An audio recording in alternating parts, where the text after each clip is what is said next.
Lurking in the backyard of this cute and inconspicuous house is something that's been illegal since for as long as I can remember. These things were outlawed decades ago for fear of the dire consequences that they can have on beautiful neighborhoods just like this one.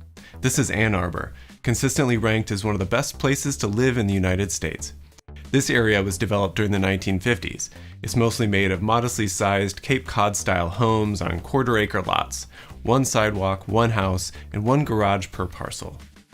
The owners of this place, a four-person family led by two architects and professors at the University of Michigan, told us why they decided to take it upon themselves to design and build something that was so controversial in their very own backyard. Ann Arbor has a very serious housing shortage, like many cities. So they decided to build a little house in their backyard in order to help. It's called an accessory dwelling unit, or an ADU for short. You might know them as granny flats, or in-law housing, or coach houses. But they're all basically the same thing, a smaller, independent residential dwelling unit located in the same lot as a standalone single-family home. This one allows the owners to save for their children's college funds. But at what cost? Residents have fought against these for years, citing their potential for it to decrease their property values and increase traffic. This little house could disrupt the tranquility of their pocket of gentility and worse, wipe away the very reason that they decided to live here in the first place. I think it proves that it doesn't change the character, and it's quite secluded back here. You don't really see it from the street frontage, and we've doubled the number of families that can live on this one piece of land. Even though this kind of thing is now legal to build in your backyards in Ann Arbor, its size and shape is pretty tightly regulated. This one represents the largest allowable volume by law. It can only be a maximum of 21 feet tall, and it cannot exceed 800 square feet, with Ellie and Adam's lot size of 8,300 square feet. So once you start to draw those lines on the site plan, more or less, you get a pretty, fixed footprint. I got a full tour to this ADU to see what all the fuss was about. Adam showed me all around the front, the back, and the interior. So it's a simple space. There's a bedroom loft right above us. And then this is all one continuous space from the kitchen to the living room. And to me, it seems like a great way to help solve a housing problem. And I'm happy that things are changing to accommodate this common sense solution. And while these have been illegal, there's been a shift in sentiment to allow for these to occur all across the United States. In New York, the bill is called AB A4854, and there's similar deregulation on the other side of the country in California. And in December 2020, the City Council in Chicago voted to re-legalize accessory dwelling units after their embargo of them in 1957. Not only are all of these cities allowing for these kinds of constructions to be built nowadays, they're actually encouraging them. And this represents an almost complete reversal in sentiment of city planners and local governments across the United States. But why the sudden change? To understand how we got here, I want to head back to Chicago right quick and talk a little bit about the history of ADUs and how they developed. Here in Chicago, coach houses have been around almost since the beginning of the settlement of the city.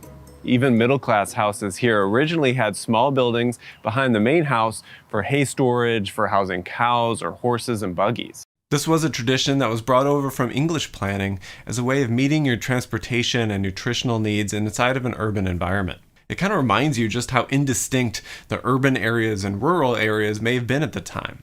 But think about it as having a garage today. But the spatial needs at the time for that kind of building were more like a small barn in the city.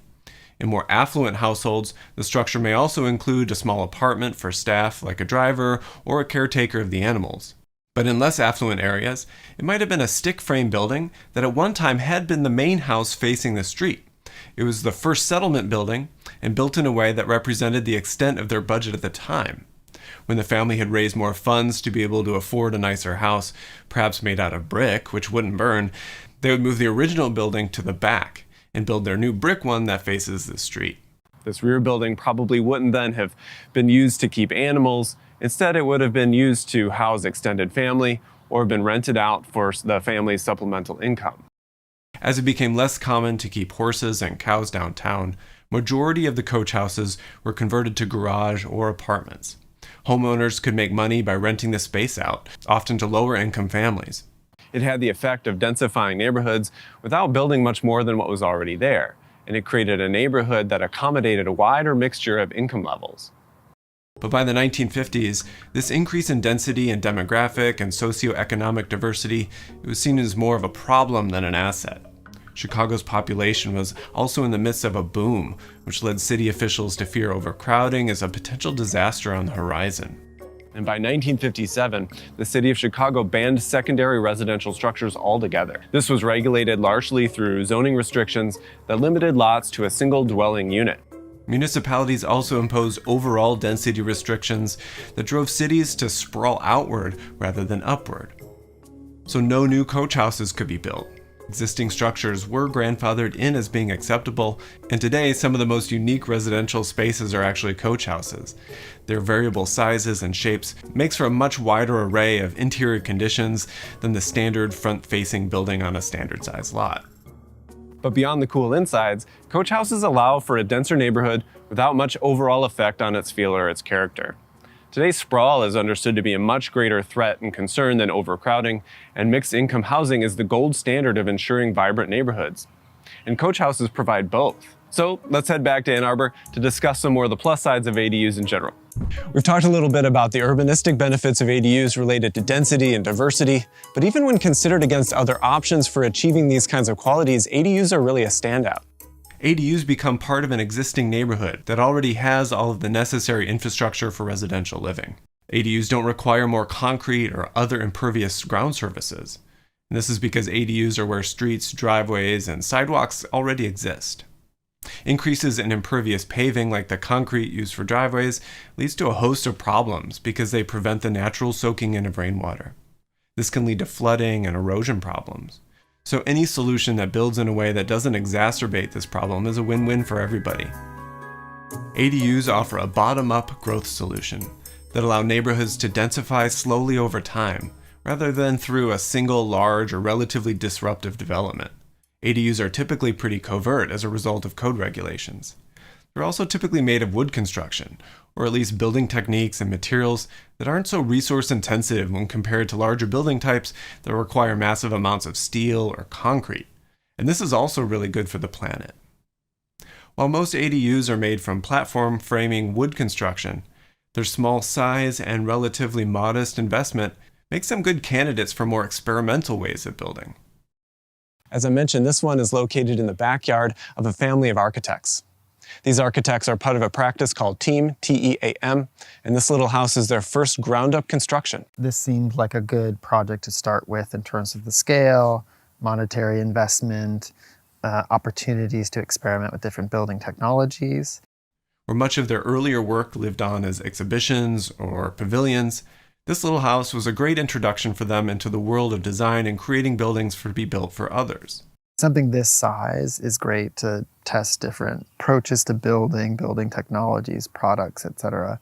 This is fun kind of like speccing these materials. So this is a stainless steel mesh. We're going to plant various bushes and greenery here, hopefully like a climbing vine that will actually climb up this, so it'll turn into more of like a green wall. This house is built using SIPs panels for walls and roofs. SIPs, or SIP, are structural insulated panels, a high-performance building system which is a sandwich of foam stuffed between wooden sheathing material. They're really strong and relatively lightweight, and building with this system is like using tilt-up concrete. You have structurally rigid panels that you lift or tilt up into place.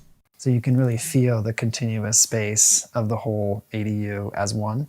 That's a nice thing about SIPs, right? You can just build it as a shell, and so you don't have to kind of divide it up on the inside. So we were interested in embracing the kind of OSB aesthetic of the SIPs panels, and we're hoping by using some of those materials and exposing them and kind of making them look nice that maybe people would be more open to a slightly different interior, residential, kind of domestic aesthetic. But you don't need to be an architect to appreciate the benefits of an ADU. As Adam mentioned before, they can generate income for the homeowner, or you might decide to build it for any variety of reasons. It's really up to the homeowner, and that's what this is really all about. An opportunity that gives property owners more choice in how they use their own property.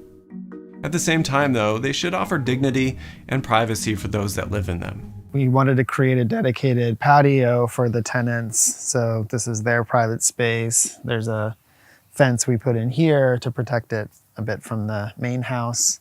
And then we're lucky enough to face a public park, so we have no neighbors back here. So in the summer, it's a big wall of green. While this example is unique, ADUs are popping up across the country. This charge is led by places like Portland, Oregon, which grants around 300 to 500 permits for ADU construction each year. But every city has its own unique approach. In California, Los Angeles recently held a competition for architects to design a series of ADUs that are pre-approved for construction by the city. Any of these designs can just be purchased from the architect, and this process doesn't require anyone to be familiar with hiring an architect or dealing with zoning or other hassles associated with construction. Choosing one of the pre-approved models would shave weeks off of your timeline. While some of the pre-approved designs are more adventurous than others, each one comes with a whole lot of options that you can purchase from the architects directly. Some of my favorites on the list are Laurel Broughton's Bread Box, which plays on the mission-style house which permeates LA. It has curved stucco walls and a clay roof. Or this one by Jennifer Bonner, called the Lean-To ADU, which features a roof deck and a playful gesture with a rotating dark rectangle that comes from the roof angle and the stairs. Detractors of ADUs worry about the potential for them to change the character of a neighborhood or to overstress existing infrastructure. But a lot of this might come from a pretty misguided mentality. ADU construction happens slowly over time, and it's a great option for incrementally building up density. ADUs are an exciting reinvention of an old type. They're one of those things that we had around for a long time, but forgot about during some of the more misguided and purely automobile-focused planning efforts of the 1950s and beyond. However, today we're beginning to recognize their benefits, while being able to control for and limit their downsides. As a unique type of building, they tend to get marred in red tape and bureaucracy as early adopters attempt to navigate their construction. But the ones that do are rewarded with a pretty flexible and relatively big bang for the buck.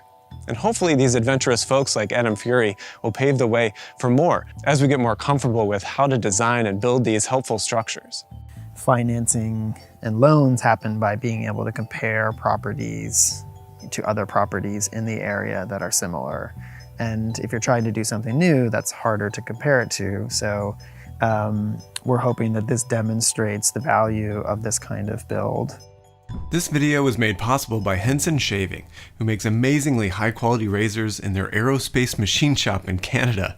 This thing is incredible. It's made by craftspeople in a family-run business that also makes parts for the ISS, the Mars rover, and other space satellites. They've taken that expertise and aimed it straight at crafting the perfect razor. Through their research, they found that the way that the razor blade is supported is crucial to the smoothness of its operation. The flexible blade, if it's left too exposed, can result in chatter that causes nicks and cuts and irritation. So Henson machines their razors out of aluminum with incredibly tight tolerances befitting the aerospace heritage.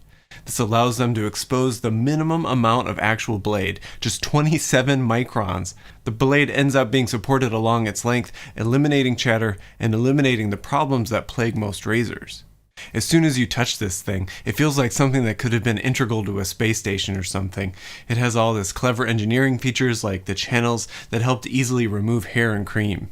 It can also use normal razor blades that cost like 5 cents and are recyclable, making the razor a great investment in a high-quality, earth-friendly, personal item that makes you feel like an astronaut every time you shave. So use the code StuartHicks, one word, in your cart from the link below to get a free 100 pack of blades when you purchase a razor and start getting that high-quality shave that you've been wanting today. If you enjoyed this video, please consider giving it a like and subscribe to the channel if you haven't already. Down in the discussion, let's chat about your thoughts on ADUs. Are they going to kill or rejuvenate our neighborhoods? After that, consider checking out some of these other videos which come out on Thursdays. See you over there.